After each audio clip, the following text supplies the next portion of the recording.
still grieve the loss of that relationship because you got Hmm. married. You got married for a reason, or you got into a relationship for a reason. There were qualities there that you like, and then with when that person's no longer there, there's that gap.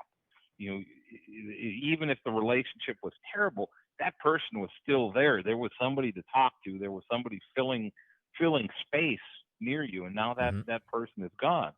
So it becomes problematic, and again, it takes a little time. It takes some time to grieve, and it takes some time to find yourself again. Because what happens is we morph, we adapt to try to make a relationship work. And I look at even my marriage. I was married. I was with my ex for 25 years, and when I finally got a divorce, it took me 2.5 or 3 years just to find my sense of humor again. Because Mm. one Wow. of the things, Yeah. one of my wife said, or my ex said she didn't like my sense of humor, and for 10 years I walked around on eggshells. And Okay. Yeah. when you have to bury that for so long, it takes time to um, to find that. And I'm one sick mother, when it comes to sense of humor. So, I like this Yep. guy. That's good. Yeah. That's awesome. You know, so we're getting too serious here, guys. This was supposed to be lighthearted. Oh yeah, good point. it's true. I Well, say it I say we lighthearted treat and I fun. say we So treat relationships in this like the Hunger Games, and like if you make it out alive with your spouse, you get like extra food and shit. I actually like There that you go. idea. I think that You get if you can make it out, yeah, there should be definitely some type of government bonus for that one. Yeah, you get extra outside time or something. Just take 10% of all the divorce rate cases and give that back to families that are still together. Yeah. Or even better, you do like a round robin, like a tournament where those spouses that didn't make it have to be paired up with each other in another house, and then you find out if it's really them or the other person. Oh, it's like a whole new reality show. Well, I've had 3 failed marriages in the last 2 weeks. I'm pretty sure it's you. Yeah, right. well, you got a point there, Mark, because you are the common denominator in all those relationships. That's right. In Maddie's case, it's the lowest common denominator.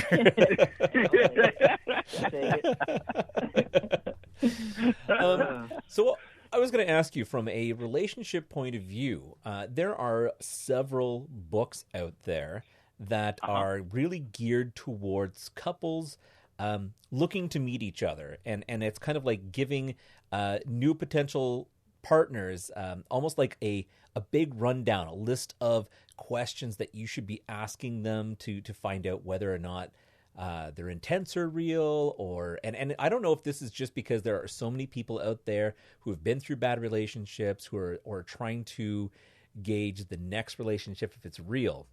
Like how do you feel about those things as a relationship expert? Well, I look at I think that's a great idea. And what I try to teach my clients to do is to go back to the very basics and figure out what it is they want in a relationship, what's important to them, and make their list of must-haves. And the must-haves are non-negotiable characteristics that you want in your next relationship. And you have to be careful not to put in would be nice to have. If you're looking at Yep. it would be nice to have a mate that makes $1 million a year. That's not. I mean, that would be nice to have. What? I know someone like that.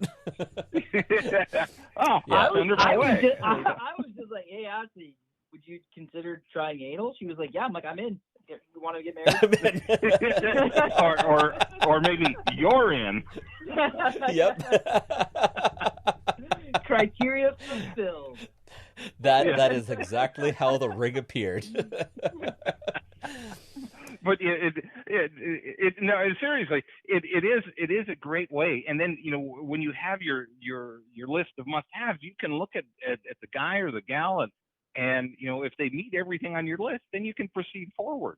And if they don't, well, it doesn't make them a bad person. It just means next. Yep, totally.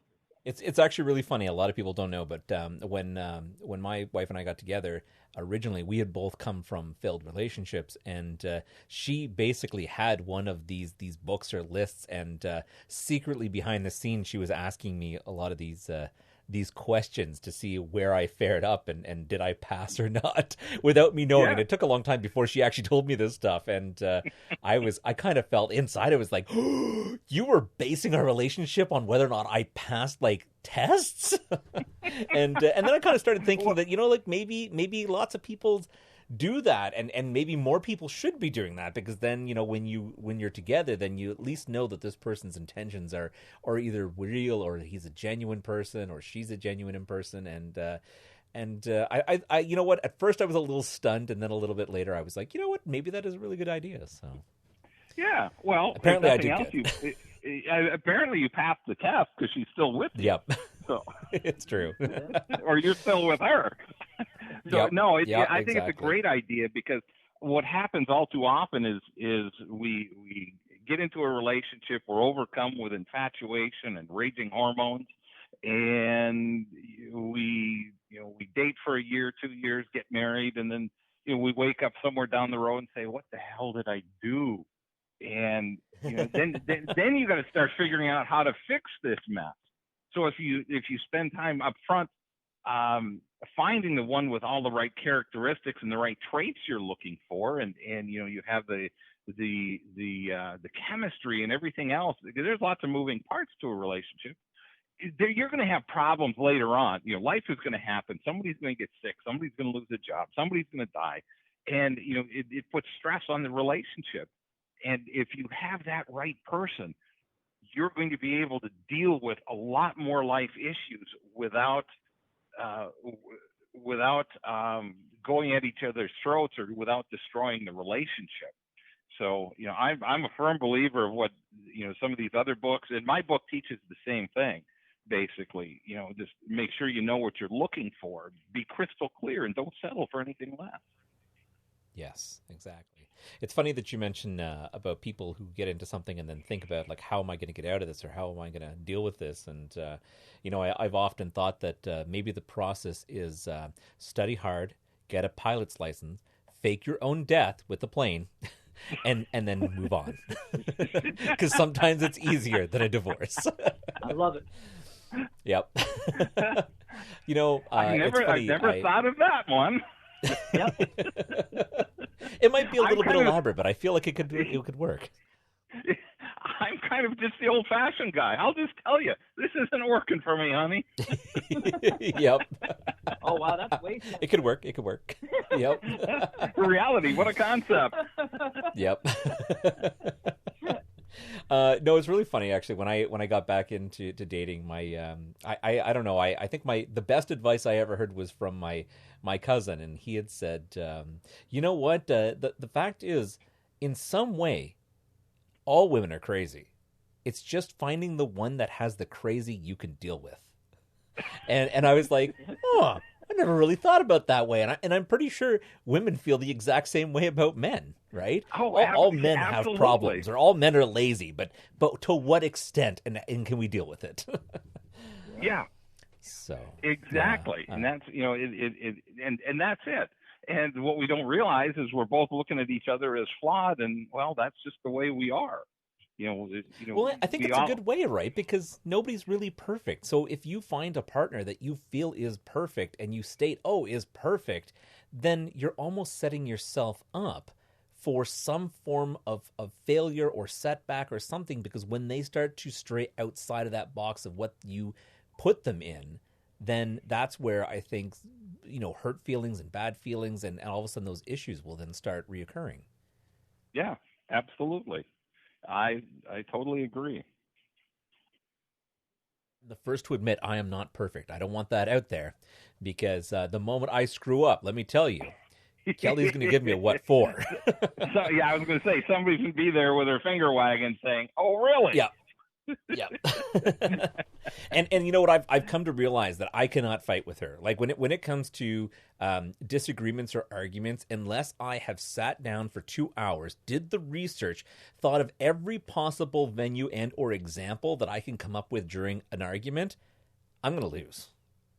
So like she's one of those educated people that if you don't have like your documents ready when you're ready to have a fight, you just count yourself out. You're screwed. I would like legal representations for this argument. It's because I know whatever I say will be used against me later on down the road. Oh, 100%. They'll never forget. See, that's so funny. Like Ash and I were just like, we just bottle everything up and then explode on each other. Never physically, but I just know. That's totally healthy. I just assume I'm automatically wrong and just wait for the makeup sex. That's usually how it goes. You don't give in too quick. You got to hold out in case you can pull off one of those points eventually. But eventually, I've totally tried to be like, no, don't touch me. Like try to be like, like that, and then I like. But my dick is like, no. Okay, just a little bit. That's how this is going down. Yep. You will cave. Give in right now. And she's always like, I swear to God, man, true story. She's always like, well, he doesn't seem like he's that mad at me. And I'd be like, fuck, God damn it. Well, he's a filthy liar. He's a filthy liar. He'll do whatever it takes. Yeah, he'll do whatever it takes. I'm just like, I just look down. I'm like, dude, you're killing me, man. You're killing me. It's like, we're going to do this, but we're having a talk later. And then afterwards, it's like, what were we going to talk about? No, I don't know. Hey, buddy. Hey, big guy up there. You still had something to say? Nah, I'm good. Yeah. Just going to sleep on this. We'll talk in the morning. Yeah. Oh, goodness. So, given everybody's kind of a relationship status, I mean, do you have I guess, a words of wisdom to pass out to people? Well, yeah, just communicate.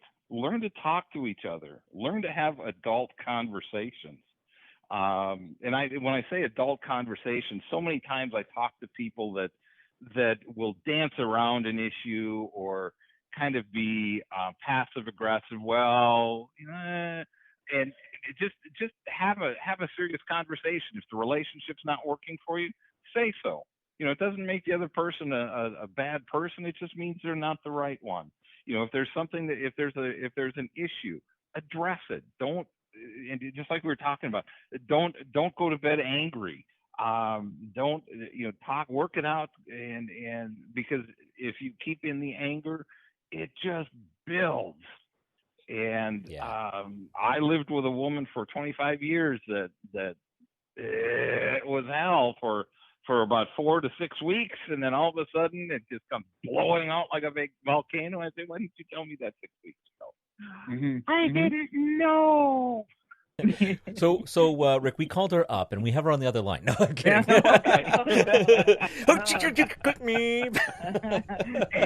Next. Yeah. Strange. We also have her lawyer on the line.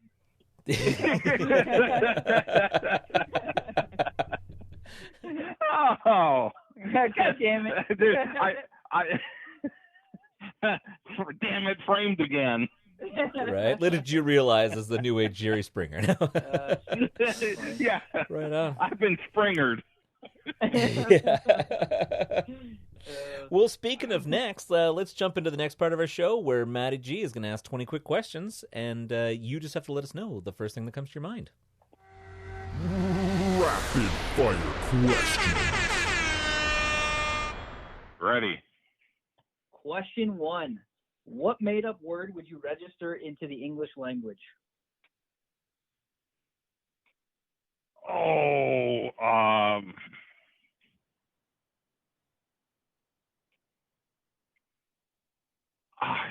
it's next. Okay. What's I think that one's already in the dictionary. the scariest dream that you can remember? Oh, that one was probably one of my recent ones where I was being chased by men with guns in a warehouse area, and I was unarmed. That's no good.